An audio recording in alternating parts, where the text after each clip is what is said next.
성경 공부 시간입니다.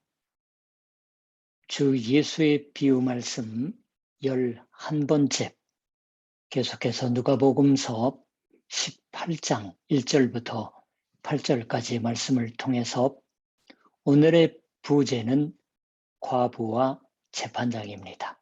성경을 먼저 같이 읽지요. 예수께서 그들에게 항상 기도하고 낙심하지 말아야 할 것을 비유로 말씀하여 이르시되, 어떤 도시에 하나님을 두려워하지 않고 사람을 무시하는 한 재판장이 있는데, 그 도시에 한 과부가 있어 자주 그에게 가서 내 원수에 대한 나의 원한을 풀어주소서 하되, 그가 얼마 동안 듣지 아니하다가 후에 속으로 생각하되, 내가 하나님을 두려워하지 않고 사람을 무시하나 이 과부가 나를 번거롭게 하니 내가 그 원한을 풀어주리라.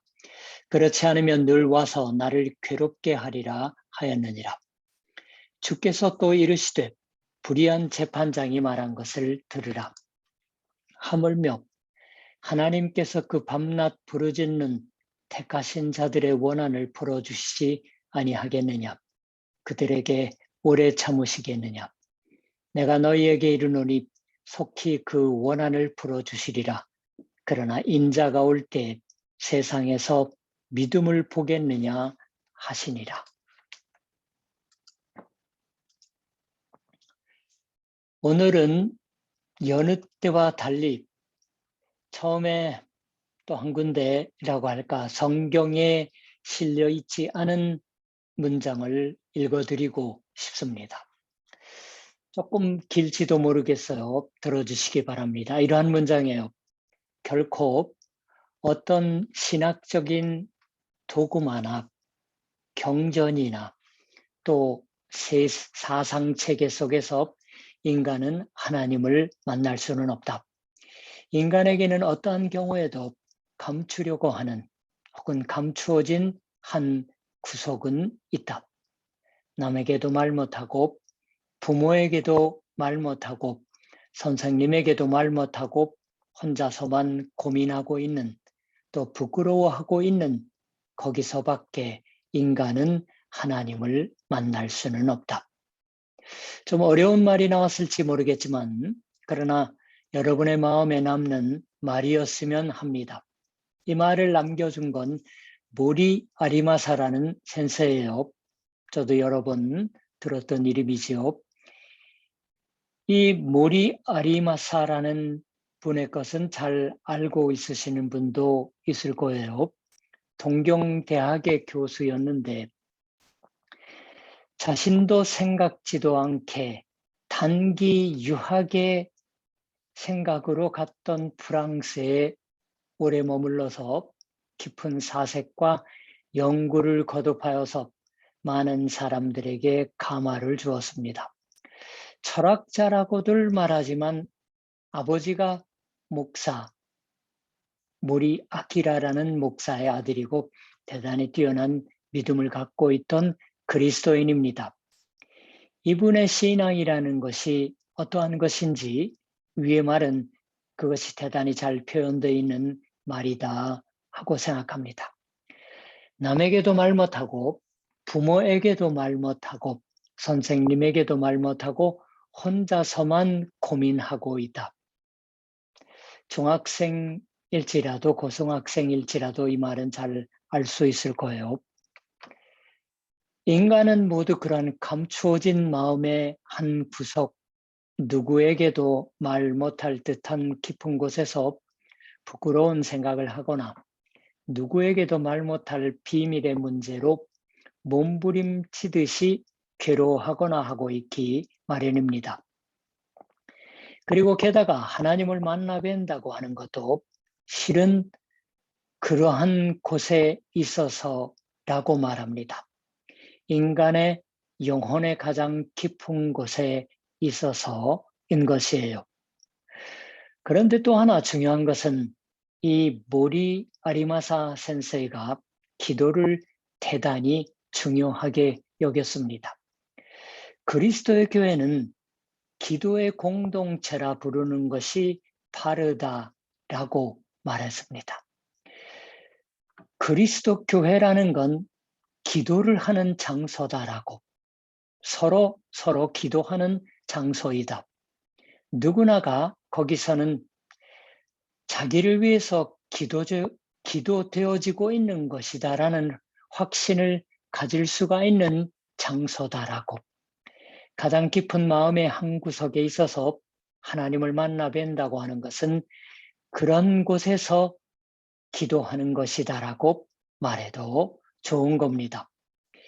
예수께서 그들에게 항상 기도하고 낙심하지 말아야 할 것을 비유로 말씀하여 이르시되, 주 예수께서 여기서 이야기하신 비유 말씀의 주제, 그것은 기도한다고 하는 것입니다. 하나님을 믿는다고 하는 것은 기도를 하는 것이다 라는 것. 이것은 누구라도 알고 있는 것일지도 모르겠어요. 그러나 믿는다고 하는 것이 기도하는 것이다 라는 점에서 보면 믿음을 갖지 않으면 기도할 수 없다고만 생각해 버려서 신앙을 구하고 찾는다고 하는 것 그 자체가 이미 기도이다라는 것은 잘 인식되고 있지 않을지도 모릅니다. 거기에는 그다지 많은 사람이 알아채지 못하는 것이 아닐까 하고 저는 생각합니다.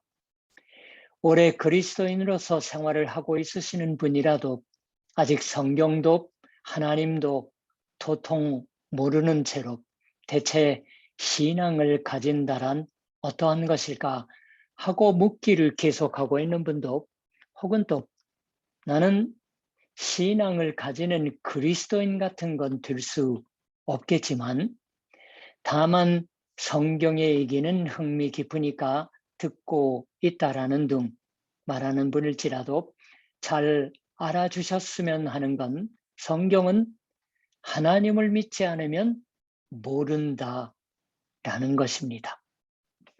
그러면 믿는다란 어떠한 것일까요? 곧바로 그러한 물음에 부딪히지요. 그리고 이 믿는다고 하는 것을 알기 위해서는 우리는 기도하지 않으면 안 됩니다. 신앙을 안다 혹은 믿는다고 하는 것은 하나님이 살아계시다고 하는 것을 안다고 하는 것이에요. 성경이 말씀하고 있는 하나님이라 하는 건 이러한 분이다라는 것처럼 하나님에 관한 지식이 늘어난다고 하는 건 신앙을 의미하지 않습니다. 하나님께 관하여 아무리 지식이 늘어나도 지식만으로 끝나서 조금도 신앙이 되지 않는다고 하는 것은 생깁니다. 하나님을 믿는다고 하는 것은 하나님이 살아계시다고 하는 것을 잘 안다고 하는 것이에요. 하나님이 살아계시다. 그것은 이 나를 위해서 살아 있어 주신다고 하는 것을 안다고 하는 것이에요. 자기는 그 하나님과 교제를 한다. 이미 하고 있는 것이다라는 것을 알고 있다고 하는 것이에요. 이 하나님과의 교제를 한다고 하는 것은 기도를 말합니다. 하나님이 살아계시는 것, 이것은 누군가가 열심히 하나님이 살아계시다라고 설득해서 그 사람에게 설득력이 있으면 그 설득 덕분에 하나님이 살아계시는 것을 알게 된다라는 것도 아니에요. 어느 유명한 목사님의 설교를 듣고서 하나님을 알게 되었다, 믿게 되었다고 하는 게 지식으로 말씀드리면 아니다라는 겁니다. 하나님이 살아계시는 것을 정확히 아는 건 하나님 자신이 그걸 가르쳐 주셨을 때뿐입니다. 그렇게 되면 우리가 신앙을 구하는 건 무엇보다도 기도가 되지요. 하나님을 향하는 기도, 바람이 됩니다. 제발 하나님이 살아 계시는 것을 하나님 자신이 내보여 주옵소서, 가르쳐 주옵소서라는 기도가 될 테지요. 그러니까 신앙을 구하는 것이 이미 기도이다라는 것을 여러분이 잘 기억해 두셨으면 합니다. 기도하는 것은 어려운 것이 아닌 것이어서 하나님의 이름을 부르는 것만으로 됩니다. 하나님 제발 제게 당신의 살아계심을 알게 해 주세요라고 호소하면 그걸로 좋습니다. 그러한 기도의 생활을 시작할 때 우리가 곧바로 조우하는 문제는 기도해도 곧바로는 하나님은 대답해 주시지 않을 적이 있다고 하는 것이에요. 그러니까 기도의 생활을 열심히 하려고 생각하는 인간이 경험하는 건 낙심한다, 실망한다고 하는 것입니다. 조금이라도 기도를 진지하게 생각한 사람은 그런 것을 잘 알 수 있습니다. 열심히 기도하려고 하는 것이지만 좀채로 집중이 되지 않는다. 그 기도를 열심히 거듭해서 쌓아 올려 보아도 마치 허공을 치는 듯한 느낌이 든다. 하나님이 대답해 주신다고 배우지만 어디서 어떠한 식으로 대답해 주시는 건지 짐작도 안 간다고 하는 것이 되어버립니다. 거기서 주 예수께서 흥미 깊은 비유 말씀을 해 주셔서요. 그것은 실망하지 않고 열심으로 집요할 정도로 기도를 하라고 하는 것이었습니다. 이 부유 말씀은 재판장의 얘기라고 제목을 붙일 수가 있지만 좀 주의 깊게 불의한 재판장의 비유 말씀이라고 부르는 게 통례입니다.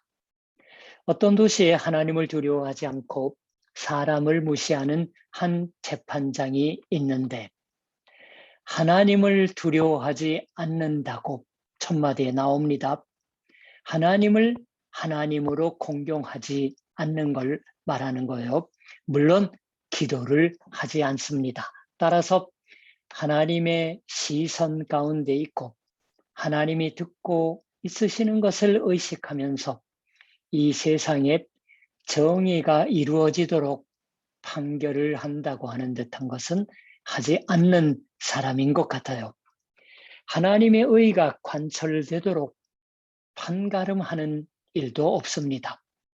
하나님의 계율로 인해서 판가름하는 것도 생각하지 않는 사람이에요. 사람을 사람으로도 여기지 않는다고 나옵니다. 사람을 사람으로서 존중하지 않는 거예요. 자신이 판결하는 사람의 인격도 정의도 존중하지 않는다고 합니다. 남에게 무슨 말을 들어도 상관하지 않아요. 한마디로 말하면 주 예수께서 율법의 요약으로서 제시하신 하나님을 사랑하는 것, 자기 자신을 사랑하는 것처럼 이웃을 사랑하는 것을 무시하는 재판장입니다. 불의한이라고 6절에 있는 건 이 하나님과의 관계, 이웃과의 관계를 손상한 채였던 상태를 말합니다. 게다가 재판장이라는 건 대단히 큰 권력을 갖고 있습니다. 한국에서는 정치에 좌우되고 하지만 말이죠. 자기의 신조의 법률이 아니라 이것은 옛날도 지금도 변함은 없습니다. 그 큰 권력에 어쩌면 이 재판장은 취해 있었던 걸지도 모르겠어요. 생각해보면 재판장이라는 건 사람들의 직업 중에서도 가장 간단히 하나님을 하나님이라고도 생각하지 않게 되는 그러한 유혹에 처해 있는 직업의 사람일지도 모르겠어요. 왜냐하면 자기가 이것은 옳다, 이건 벌 받아야 할 죄라고 결정할 수가 있기 때문이에요. 적어도 그렇게 정할 수가 있다고 착각하기 싫기 때문일지 모르겠습니다. 그리고 그 재판장의 판결은 큰 힘을 가집니다. 재판이 이렇게 정해졌다고 하는 것이 되면 이제 어쩔 수 없게 됩니다. 창세기 3장 5절에 뱀이 하와 이 하와라는 이름을 붙인 것은 나중이죠. 3장 20절에 처음 나와요. 뱀이 하와를 꼬여서 죄를 짓게 한 말이 기록되어 있습니다. 너희가 그것을 먹는 날에는 너희 눈이 밝아져 하나님과 같이 되어 선악을 알 줄 하나님이 아심이니라. 하나님처럼 선악을 안다. 선악을 분별하는 것은 결코 잘못된 게 아닙니다. 그러나 여기서는 하나님처럼 선악을 분별하여 판가름할 수가 있게 되는 걸 말합니다. 그렇게 되는 열매를 먹도록 꼬였던 거예요. 그렇게 된다고 열매를 먹도록 꼬였어요. 그렇게 하면 자기 자신이 하나님이 되어서 이제 판가름할 수가 있게 되어 하나님의 판가름에 복종할 필요가 없어지는 거예요. 그렇게 생각하면 이 재판장의 불의한 재판장이라는 건 바로 깊은 인간의 원죄가 드러나지고 있는 모습이라고도 말할 수 있지 않을까 생각해 봅니다. 즉 죄인인 우리 자신의 모습이라고도 말할 수 있는 거예요.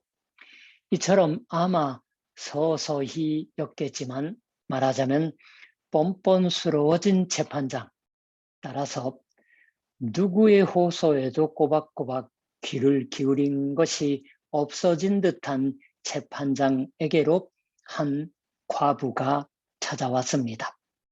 그 도시에 한 과부가 있어 자주 그에게 가서 자주예요. 내 원수에 대한 나의 원한을 풀어주소서 하되 그가 얼마 동안 듣지 아니하다가 후에 속으로 생각하되 내가 하나님을 두려워하지 않고 사람을 무시하나 이 과부가 나를 번거롭게 하니 내가 그 원한을 풀어주리라. 그렇지 않으면 늘 와서 나를 괴롭게 하리라. 과부라고 나와 있죠. 남편은 이미 죽고 없는 사람입니다. 아이가 있었는지 어떻는지는 비유 말씀에 나와 있지 않아요. 근데 과부라는 건 예수님 당시의 사회, 유대 사회에 있어서는 특히 사회적인 지위가 낮은, 아니 오히려 지위가 낮다라고 하기보다는 무력한 존재의 상징이었습니다. 이사야서 1장 17절에 이런 말씀이 있어요. 선행을 배우며 정의를 구하며 학대받는 자를 도와주며 고아를 위하여 신원하며 과부를 위하여 변호하라. 과부와 고아는 가장 약한 존재이어서 강한 자의 착취의 대상이 되기 쉽습니다. 그래서 판가름하는 자는 과부와 고아를 지켜주지 않으면 안 된다라고 예언자의 말씀에도 나올 정도예요. 바로 그 과부가 이 재판장에게로 온 것입니다. 그리고 부탁했어요. 아마 과부 자신보다도 훨씬 힘 있는 사람에게 강제로 그 가진 것을 빼앗길 듯이 돼버린 듯한 것이었던 걸 테지요. 아무쪼록 제발 저 자신의 권리를 찾아주세요라고 필사적으로 호소해도 남의 부탁 따위는 일일이 듣고 있지 않은, 제대로 듣고 있지 않는 재판장이니까 그런 것으로 까딱도 하지 않았음에 틀림이 없습니다. 그러나 이 과부는 다른 무력한 사람들과는 좀 달라서요. 포기하지 않았습니다. 낙심하지 않았다라고 있습니다. 몇 번이든 찾아왔어요. 어차피 부탁해도 소용없으리라고 한두 번은 부탁해 보긴 했지만 역시 소용없었다 하고 물러나 버리는 일이 없었습니다. 말하자면 과부란 필경 이 같은 꼴을 당할 운명에 있다고 포기하는 일이 없었습니다. 이 사람의 생활의 방식은 운명, 숙명에 내맡기는 것이 아니었습니다. 자기로서는 이것이 당연하고 옳다고 하는 것을 관철할 자세가 있었습니다. 참으로 끈덕지게 몇 번이나 찾아가 보았다라고. 그래서 그 대단한 재판장도 판가름을 하기로 합니다. 그렇지 않으면 늘 와서 나를 괴롭게 하리라. 이 괴롭게 하리라고 하는 말은 재미있는 표현이에요. 신약 성경 중에는 딱 두 군데 오늘의 비유 말씀과 고린도전서 9장 27절에 나옵니다. 내가 내 몸을 쳐 복종하게 함은 내가 남에게 전파한 후에 자신이 도리어 버림을 당할까 두려워함이로다. 괴롭게 하다라고 하는 것과 치다라고 하는 것 같은 말이에요. 근데 원본의 그리스어는 원래는 상대방을 후려쳐서 눈 밑에 시퍼런 멍이 들게 해버린다고 하는 의미를 갖고 있습니다. 유명한 성경 사전이 그렇게 설명하고 있어요. 재판장은 실제로 그런 꼴을 당하는 것을 두려워했던 걸지도 모르겠어요. 여성에게 얻어맞은 자국이 남아있는 얼굴로 재판도 하지 못할 것이다라고 생각했을지도 모릅니다. 그만큼 과부가 격렬했던 것을 말하겠지요. 불의한 재판장인 정의를 행하기 위해서가 아니라 계속 시달려서 이래서는 곤란하다고 너무나 애먹고 있어서 여기서 그녀를 위하게 되는 듯한 재판을 해서 처리해 버렸다고 하는 것이 비유 말씀의 골자예요. 왜 주 예수께서는 이런 얘기를 하셨던 걸까요? 불의한 재판장이 말한 것을 들으라.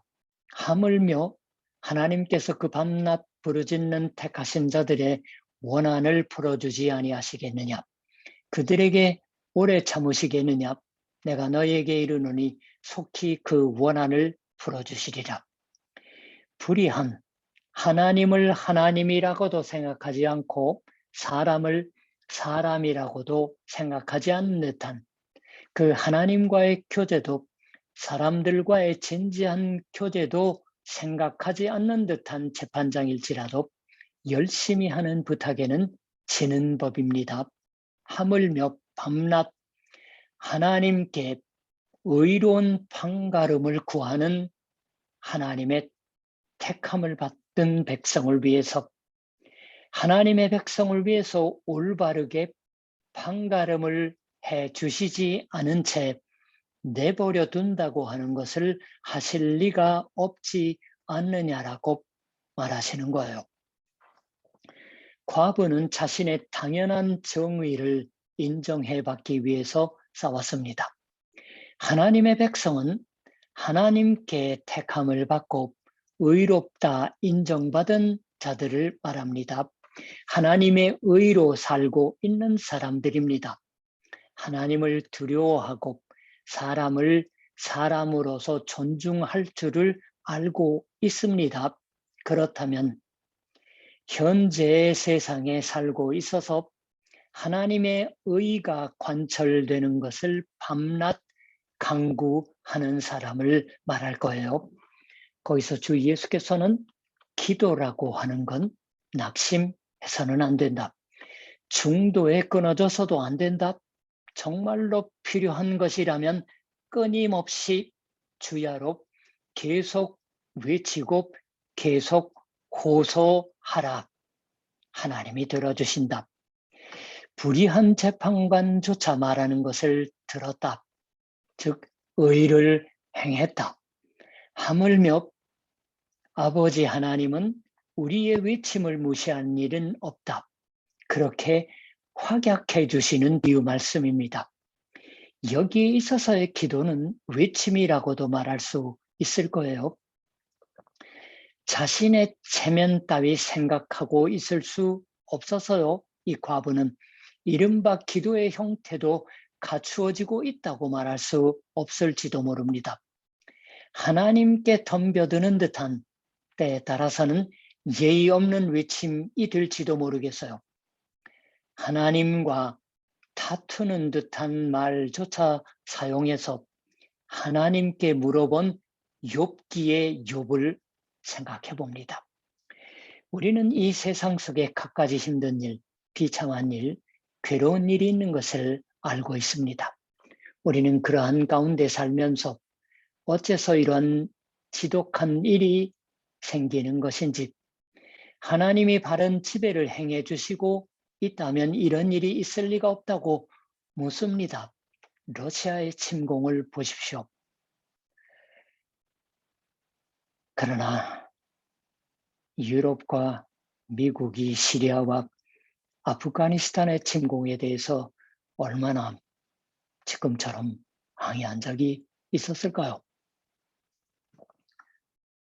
하나님이 올바른 지배를 행하고 있어 주신다면 이런 일이 있을 리가 없다고 묻습니다. 거기 생겨나는 유혹은 기도를 그만두고 싶어지는 겁니다. 기도해도 소용없다고 생각해버립니다. 되는 대로 되어가는 수밖에 없느냐고 생각합니다. 그때 우리는 운명신앙에 빠져드는 거예요.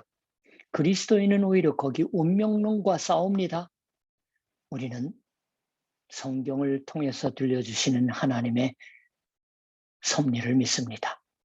하나님의 약속을 믿습니다. 의가 이기는 것을 믿습니다. 의를 위해서 싸웁니다.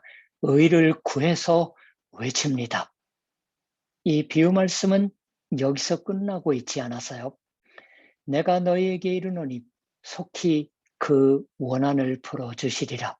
그러나 인자가 올 때에 세상의 믿음을 보겠느냐. 실은 이 비유 말씀은 이에 앞서는 17장의 말씀에 이어집니다. 거기서 주 예수께서 화제로 삼고 있으셨던 것이 있습니다. 그러나 그가 먼저 많은 고난을 받으며 이 세대에게 버림받아야 할지니라. 노아의 때에 된 것과 같이 인자의 때에도 그러하리라. 인자란 주 예수 자신을 말하는 칭호입니다.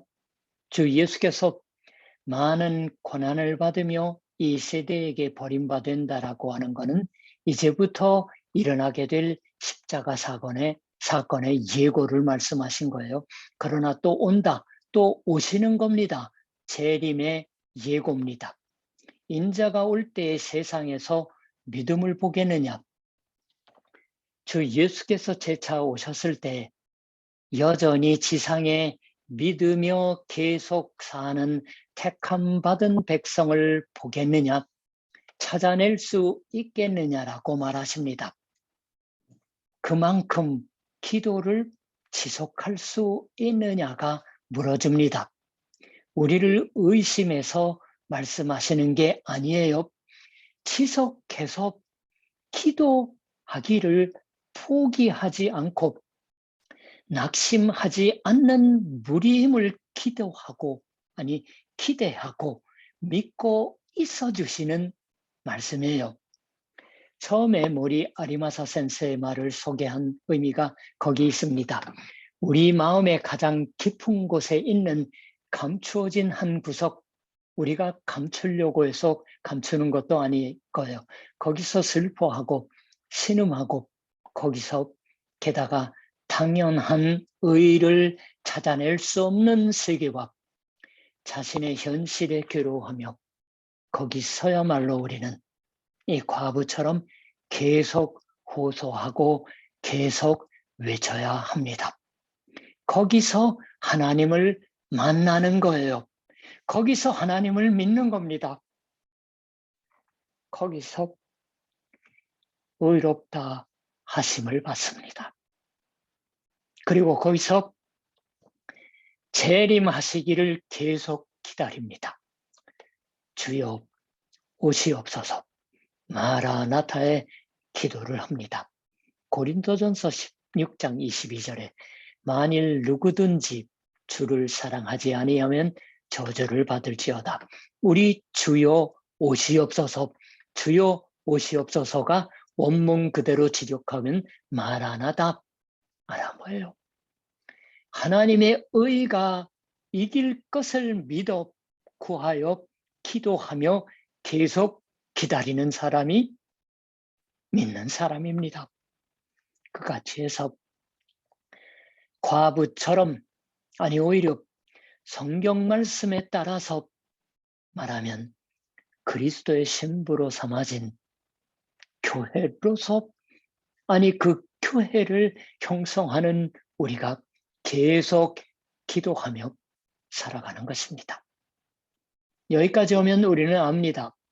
주 예수께서 항상 낙심하지 말고 기도하지 않으면 안 된다고 말씀하셨던 게 무엇을 의미하는지를 우리의 인내력이 무너지고 있는 게 아닙니다. 불의한 재판장보다 훨씬 나아서 우리의 부탁과 소원을 들어주시는 하나님의 말씀을 해주시고 있는 거예요. 그 하나님을 끝까지 신뢰하여 기다리며 기도하도록 위로하고 격려하고 있어주시는 비유 말씀을 오늘 배웠습니다. 다음 주일에 또 비유 말씀을 배우겠습니다.